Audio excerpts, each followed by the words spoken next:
I was 22 when this happened, and even now, years later, I still avoid traveling at night whenever possible.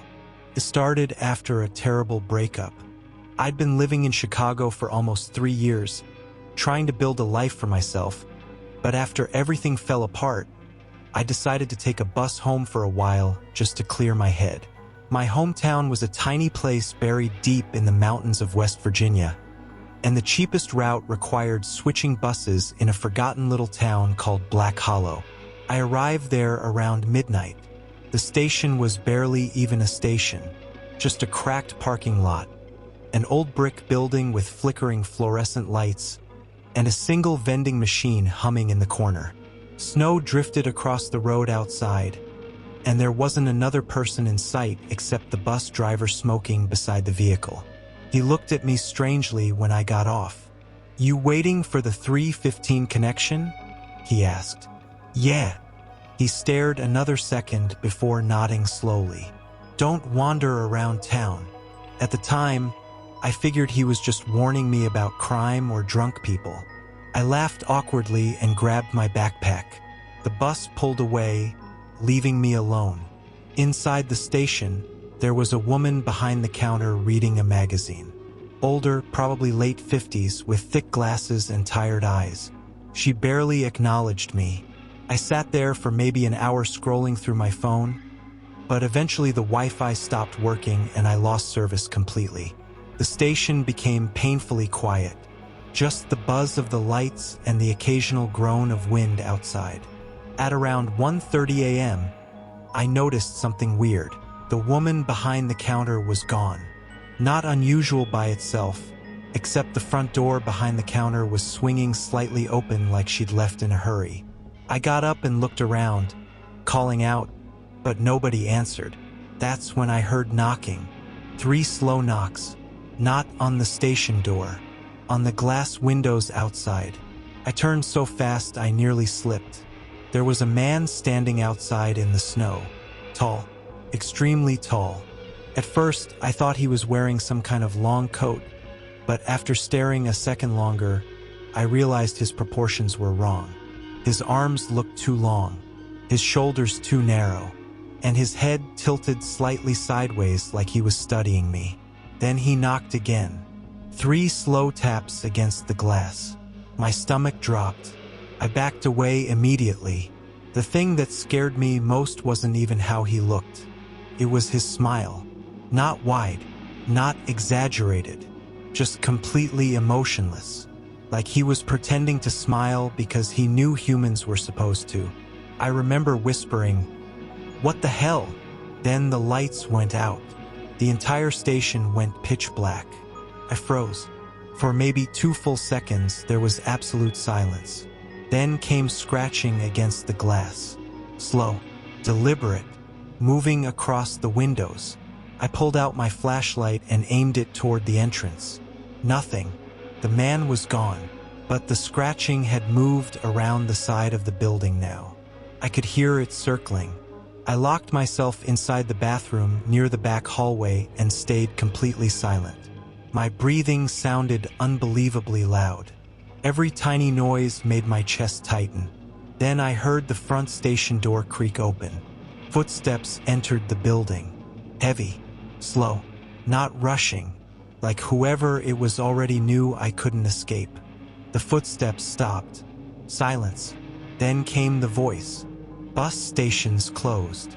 It sounded wrong somehow, like someone trying to imitate a human voice after only hearing conversations through a wall.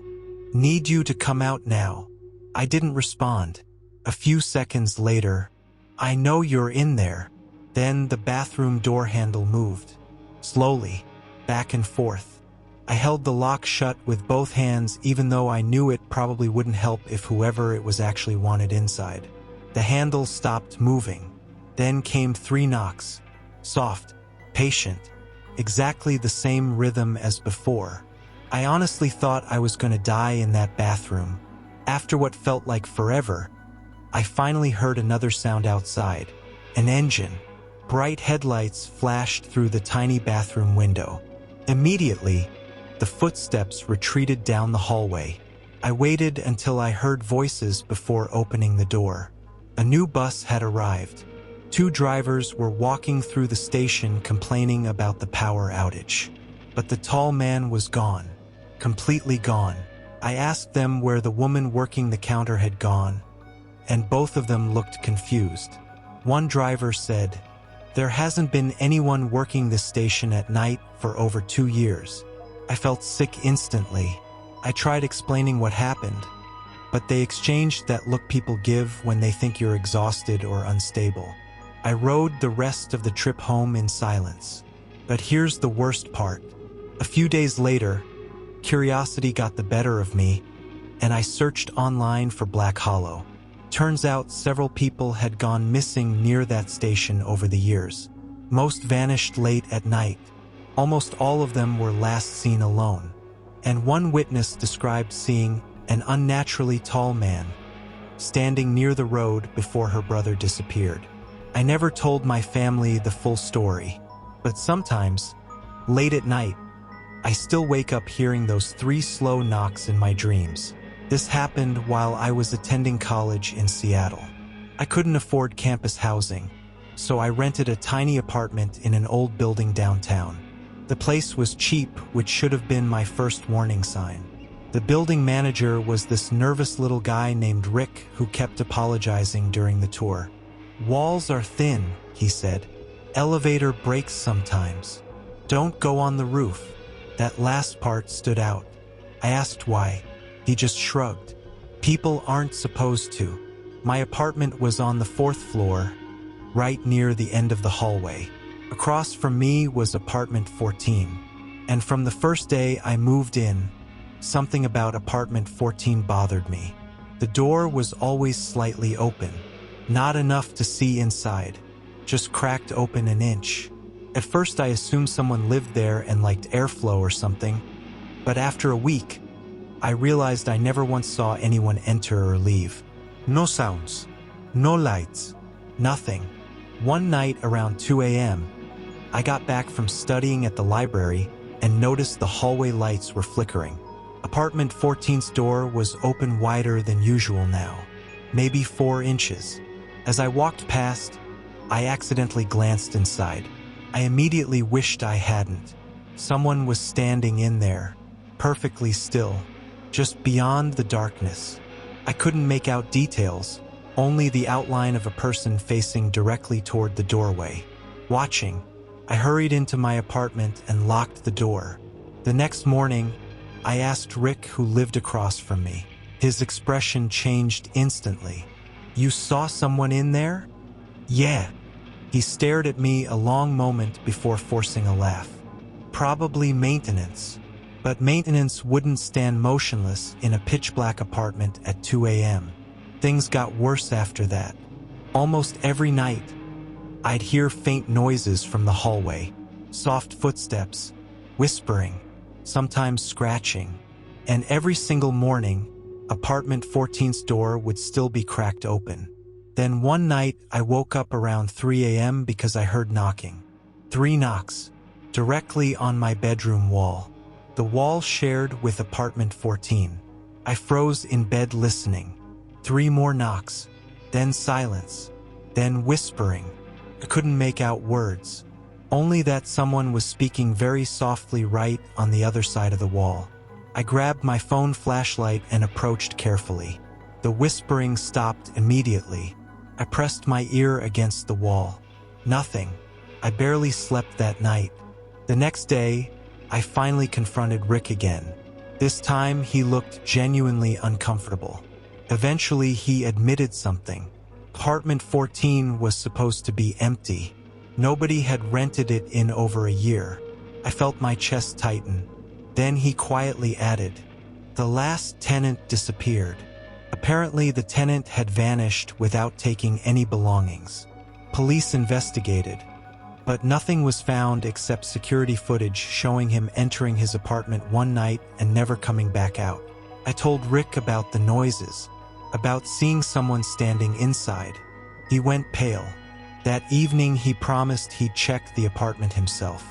Around midnight, I heard shouting in the hallway, then running footsteps, I opened my door just in time to see Rick sprinting toward the elevator looking absolutely terrified. I yelled asking what happened, but he ignored me completely and disappeared downstairs. A few seconds later, Apartment 14's door slowly creaked open wider. I stood frozen, and then I saw it. A face peeking through the darkness. Pale, smiling, too wide. Its eyes reflected the hallway lights strangely, almost animal-like. Then it whispered my name. I have no idea how it knew my name. That's when I slammed my door shut and shoved furniture against it. A minute later came scratching, right outside my apartment door. Slow dragging noises, like fingernails, then knocking. 3 soft knocks. I called the police. When officers arrived, the hallway was empty. Apartment 14 was locked. They searched inside. Nobody there. But they did find something disturbing. Dozens of small holes cut into the walls. Tiny hidden openings between apartments. Someone had apparently been spying on tenants for years from inside the empty unit. I moved out the next morning. To this day, I still think about the face I saw in that doorway. And sometimes when I stay in hotels or apartment buildings, I still check the peephole at night expecting to see that same smile staring back at me. A few years ago, I used to work delivery routes across rural Nevada. Long drives didn't bother me. Most nights were boring, honestly. Empty highways, old country music, gas station coffee. But there's one night I'll never forget. I was driving along Highway 9 sometime around 1 a.m. after finishing a late delivery. The road stretched endlessly through desert and hills with absolutely nothing around for miles. No houses, no lights, nothing. My radio suddenly burst into static. First I ignored it. Then a voice came through. "Turn around." I frowned. The signal crackled badly. "Vehicle ahead. Turn around."